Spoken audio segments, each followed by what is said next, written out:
Hey everyone, this is Gaurav here and welcome back to the channel। क्या हाल है भाई आप सभी के, कैसा चल रहा है तैयारी एटीपी का? सब बढ़िया चल रहा है। पहला वीडियो मैंने अपलोड कर दिया जिसमें कि मैंने बताया पीवाईक्यू यानी 2023 में ईटीपी सब्जेक्ट में आप लोगों का किस किस टाइप का क्या क्या क्वेश्चन पूछा गया था, इसका टोटल सॉल्यूशन मैंने बता चुका है। जिसने भी नहीं देखा जा करके देख लो और अपने सारे दोस्तों तक शेयर करना। मैंने प्रीवियस वीडियो में भी बताया था और इस वीडियो में बता रहा हूँ। आप लोग का जो पेपर है वो 70 मार्क्स का होने वाला है। 25 नंबर आप लोग का ऑब्जेक्टिव होगा और 45 नंबर का सब्जेक्टिव। तो ये 25 ऑब्जेक्टिव को ठीक है सर, 45 नंबर का सब्जेक्टिव में एक एक नंबर का 7 क्वेश्चन पूछा जाएगा, 3 3 नंबर का 6 क्वेश्चन पूछा जाएगा और आप लोगों का 5 5 नंबर का 4 क्वेश्चन पूछा जाएगा। यानी अब हो गया 45। अब इस सर 45 में टेंशन है। देखो 45 नंबर लाने के लिए अकाउंटेंसी, बीएसटी और इको का अगर कॉन्सेप्ट क्लियर है, ये तीनों सब्जेक्ट का, तो मैं गारंटी से बोल रहा हूं कि 45 में से बहुत अच्छा मार्क्स स्कोर हो जाएगा। 30-35 मार्क्स कहीं नहीं जा रहा है। तो मैं ऑब्जेक्टिव का भी प्रिपरेशन करवाऊंगा और साथ ही साथ ये जो सब्जेक्टिव वाला स्ट्रक्चर है इसका भी। ठीक है, अब स्टार्ट करते हैं क्या इस साल का मॉडल पेपर का क्वेश्चन सेट, कि इस साल का मॉडल पेपर में क्या क्या किस किस टाइप का क्वेश्चन है। तो चलो बिना देर किए हुए वीडियो को स्टार्ट करते हैं। क्वेश्चन नंबर 1 में क्या कहा गया है देखिए, विच of the following is a type of opportunity. कौन से इनमें से अपॉर्चुनिटी है? तो अपॉर्चुनिटी कौन सा है? बोथ ए एंड बी, यानी निम्न में से कौन सा अवसर है? तो पर्यावरण में विद्वान अवसर और निर्मित अवसर। चलो सेकंड क्वेश्चन का बात करते हैं। सब्सिडी इज, सब्सिडी क्या है? पुनः भुगतान है, यानी कि जो आर्थिक सहायता है वो क्या है? रीपेमेंट है। क्या है? रीपेमेंट। चलो शेयर करना अपने सारे दोस्तों तक ज्यादा से ज्यादा और बता देना कि सर इसी चैनल में ईटीपी का भी तैयारी करवा रहे हैं। थर्ड नंबर बात करता है, इकोनॉमिक पॉलिसी डिटरमाइन द, आर्थिक नीतियां निर्धारित करती है। क्या निर्धारित करती है? व्यवसाय की दिशा एवं मात्रा, यानी थर्ड का हो जाएगा ऑप्शन नंबर सी।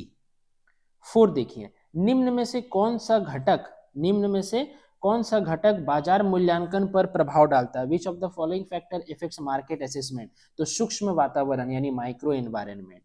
फिफ्थ देखिए, निम्न में से कौन सा उत्पाद, निम्न में से कौन सा उत्पाद या सेवा का चुनाव करते समय ध्यान रखना जरूरी है? कोई भी जब सामान हम लोग सिलेक्ट करते हैं या जब कोई सेवा लेते हैं तो उस समय क्या दिमाग में रखना, क्या क्या चीज दिमाग में रखना जरूरी है? कंपटीशन, प्रतियोगिता, कॉस्ट ऑफ प्रोडक्शन यानी कितना लागत लग रहा है, पैसा खर्चा हो रहा है वो, प्रॉफिट पॉसिबिलिटी यानी लाभ का संभावना, या उपयुक्त सभी, all of the above. The all of the above.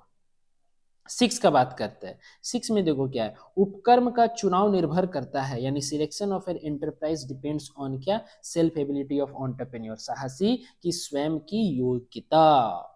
Seventh का बात करते हैं, देखो क्या है सेवन में, a successful entrepreneur must possess the quality of the following. इसमें क्या है, एक सफल उद्यमी में अवश्य ही निम्न गुण चाहिए, नेतृत्व का, नियंत्रण का, नव प्रवर्तन का, या ऑल ऑफ दिस। तो ऑल ऑफ दिस। एट का देखो, प्लानिंग इज, जो नियोजन है वो क्या है? शॉर्ट टर्म है, मिडिल टर्म है, लॉन्ग टर्म, या फॉर ऑल टर्म? तो फॉर ऑल टर्म्स। ठीक है। नाइन के देखिए क्या कहा जा रहा है, एक परियोजना है, अ प्रोजेक्ट इज क्या है? गतिविधियों का समूह यानी क्लस्टर ऑफ एक्टिविटीज। ठीक है।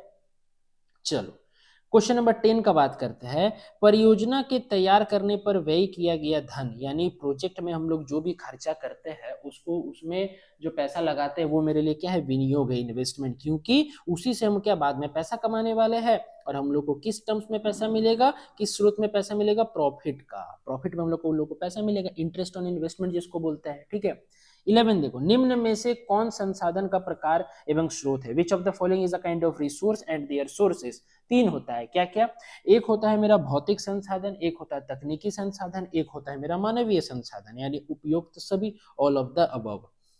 12 देखो, संयुक्त पूंजी वाली कंपनी, संयुक्त पूंजी वाली कंपनी के लिए लाभांश देना है। For a joint stock company payment of dividend is voluntary, यानी 12 का हो जाएगा ऑप्शन नंबर ए। 13 देखिए, determinant of working capital is, determinant of working capital क्या है? वो है तुम्हारा ऑल ऑफ द अबव, यानी साइज ऑफ द एंटरप्राइज, संस्थान का आकार, निर्माण प्रक्रिया की अवधि, पीरियड ऑफ मैन्युफैक्चरिंग प्रोसेस, कच्चे माल की उपलब्धता यानी अवेलेबिलिटी ऑफ रॉ मटेरियल, और ऑल ऑफ द अबव यानी उपयुक्त सभी। तो 13 का ऑप्शन नंबर डी। 14 देखो, 14 में क्या है? चालू संपत्ति में शामिल होते हैं। चालू संपत्ति का मतलब क्या होता है? करंट एसेट का मतलब कि जिसको हम लोग एक साल के अंदर कैश में कन्वर्ट कर सकते हैं, वो है मेरा डेटर। 15 देखो, निम्नलिखित निम्नलिखित में से कौन सा संचालन व्यय नहीं है, यानी विच of the following is not a operating expense, तो प्रारंभिक व्यय यानी प्रिलिमिनरी एक्सपेंसेस रिटर्न ऑफ। ठीक है। 16 देखो, अंशदान कॉन्ट्रीब्यूशन किसको कहते हैं, तो बिक्री घटाओ परिवर्तन लागत, बिक्री घटाओ परिवर्तनशील लागत। ठीक है। 17 देखो, उद्यमी पूंजी में रहता है, वेंचर कैपिटल कंसिस्ट क्या, उच्च जोखिम यानी हाई रिस्क, तो 17 का ए। 18 देखो, management is an art of, management जो है वो आर्ट है। ठीक है, किस चीज का आर्ट है, एक तो खुद काम करो और दूसरे से भी काम लो, यानी स्वयं काम करने एवं दूसरे से काम लेने की, both for doing work himself work and taking work from other. 19 में क्या है, व्यवसाय के लिए विपणन क्या है, for business marketing is compulsory. देखो बिना मार्केटिंग किए हुए आप अपना बिजनेस को लॉन्ग टर्म तक नहीं चला सकते हो। 20 देखो, ब्रांड इंडिकेट्स, ब्रांड क्या इंडिकेट्स करता है, सिंबल डिजाइन नेम, यानी चिन्ह डिजाइन और नेम, तो all of these. 21 dividend is, जो लाभांश है वो क्या है, तो लाभांश जो है वो है मेरा 21 का option number C, reserve fund. एक बार इसको जरा सा देखना और कमेंट बॉक्स में कमेंट करना कि ऑप्शन क्या होगा इसका 21 का। ठीक है, इसमें जरा मैं कंफ्यूज हूं, तो इसको जरा देख करके आप लोग कमेंट कीजिएगा मेरे को कमेंट बॉक्स में। ठीक है, चलो 22 देखो, मर्जर मीन्स, मर्जर का मतलब पता है क्या होता है, जब दो या दो से ज्यादा बिजनेस क्या मिल जाते हैं, यानी ऑप्शन नंबर बी देखो, दो या अधिक व्यवसायों का मिश्रण। ठीक है। 23 देखो, responsibility of entrepreneurs are, responsibility क्या है, towards society, towards government, towards environment, या ऑल ऑफ दिस, तो ऑल ऑफ दीज। परियोजना तैयार की जाती है, परियोजना इज प्रिपेयर्ड, यानी sorry project is prepared by promoter, प्रवर्तक द्वारा, प्रबंधकों द्वारा, उद्यमी द्वारा, या इनमें से सभी, तो इनमें से सभी, बाय प्रोमोटर, बाय मैनेजर और एंटरप्रेन्योर। ठीक है। लास्ट क्वेश्चन का बात करेंगे हम लोग किसका, क्वेश्चन नंबर 25 का, परियोजना प्रतिवेदन सारांश है क्या, फैक्ट का है, एनालिसिस का है, इंफॉर्मेशन का है, या ऑल ऑफ दिस, ये तीनों का है, तो ये तीनों का है।